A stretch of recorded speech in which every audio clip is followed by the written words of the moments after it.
Isa na namang deadline para walang katapusan tong trabaho. Kailangan ko ng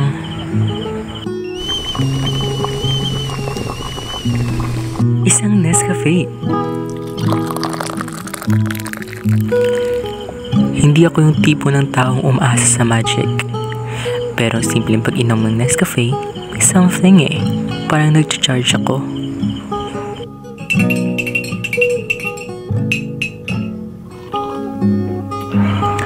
Okay, kaya ko to.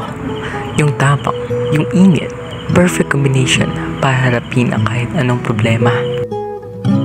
Dati, kapag stress ako, nagiging cranky ako. Pero ngayon, Nescafe muna. Isang tasa lang, nagiging mas kalmado ako, mas focus, mas kaya ko na mag-isip ng solusyon. Kung feeling mo pagod ka na, kung feeling mo hindi mo na kaya, subukan mo pag Nescafe ka. Hindi to magic, pero malapit na. Nescafe, hindi lang kape, kaibigan to. San ka pa? Sa Nescafe na. Tapang sa bawat tasa. Nescafe.